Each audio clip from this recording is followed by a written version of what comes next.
Thank you, Mr. Chairman, and particularly thank your comments at the top. I've spent most of the morning out at National Airport. I know Senator Moran was there last night. It's a horrible tragedy. The victims' families are still being notified. For those of us who live in this region, you know, it's always kind of complicated. We've got Virginia, D.C., Maryland, and a host of local jurisdictions. But last night, when this tragedy took place, and I happened to be driving by National on the way home and saw all the first responders rushing to the scene. People came from as far away as Baltimore, Fairfax County. We had DOD and federal officials there. And these first responders, as always, ran towards the tragedy. There'll be a time to figure out what happened and how we rectify it. But today, our thoughts and prayers ought to be with the families and, again, thanking our first responders. Ms. Gabbard, welcome.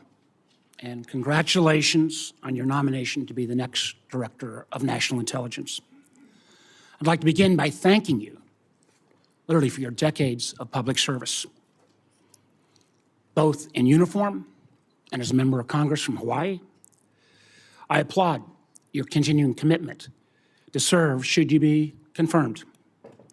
Now, the President has nominated you to be Director of National Intelligence.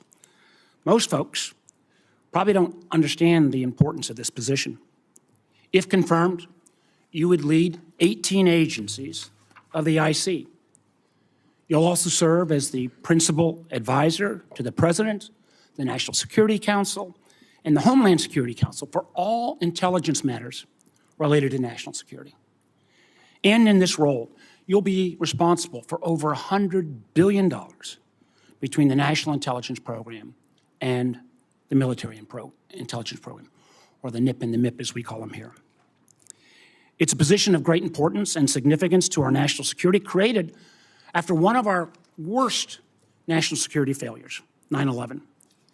For that reason, when Congress established this position, thanks in large part to our colleague and our friend Susan Collins, it mandated in law that any individual nominated for this position must have, and I quote, extensive national security expertise.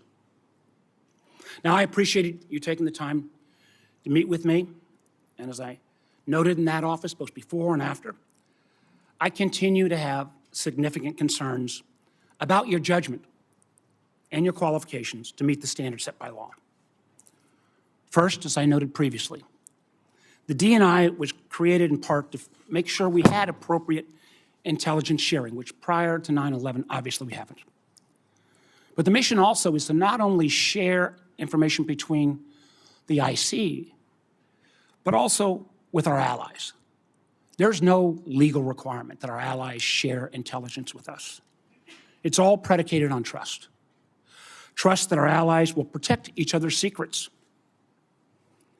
Yet it appears to me you have repeatedly excused our adversaries' worst actions, and instead often blame them on the United States and those very allies. For example, you blame NATO for Russia's 2022 invasion of Ukraine.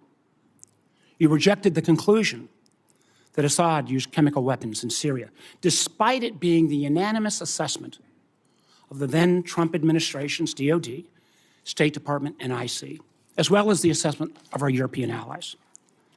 Instead, you blame the United States for supporting terrorist groups in Syria. Now, I don't know if your intent in making those statements was to defend those dictators, or if you were simply unaware of the intelligence and how your statements would be perceived. In either case, it raises, at least for this senator, serious questions about your judgment. It also leads me to question whether you can develop the trust necessary to give our allies confidence that they can share their most sensitive intelligence with us. Make no mistake about it. If they stop sharing that intelligence, the United States will be less safe.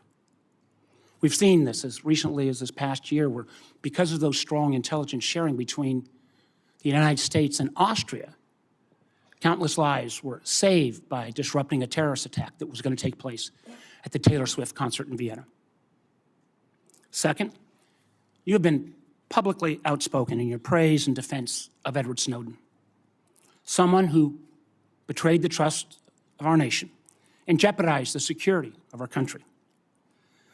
The truth is, the vast majority of the information he stole and leaked before running off to China and Russia, might I add, had nothing to do with Americans' privacy and compromised our most important sources and methods.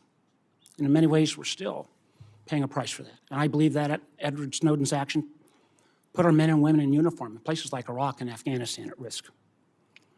You have celebrated Snowden as a, quote, brave whistleblower, and actually put forward legislation asking for his pardon. Furthermore, when given the opportunity to clarify your position in pre-hearing questions, you declined. And instead, you expressed, and again, I quote, the DNI has no role in determining whether or not Edward Snowden is a lawful whistleblower. Boy, that is troubling to me in so many ways. Not only do you think that someone who divulged secrets and then ran off to Russia should be celebrated as brave, but you don't seem to understand the DNI's role in determining whistleblower determinations. In fact, the DNI has a significant role in transmitting lawful whistleblower complaints to this committee. They're all laid out right here in the statute. And I would have serious concerns about confirming someone who cannot distinguish between complaints that are made lawfully and those that are made not. In the statute, it says the job of the DNI is to protect intelligence sources and methods from unauthorized disclosure. That's a quote. I guess I'm asking, what message would it send to have a DNI who would celebrate the work of a member of the IC or a contractor that would, on their own mission, decide what's appropriate to leak? I don't understand that.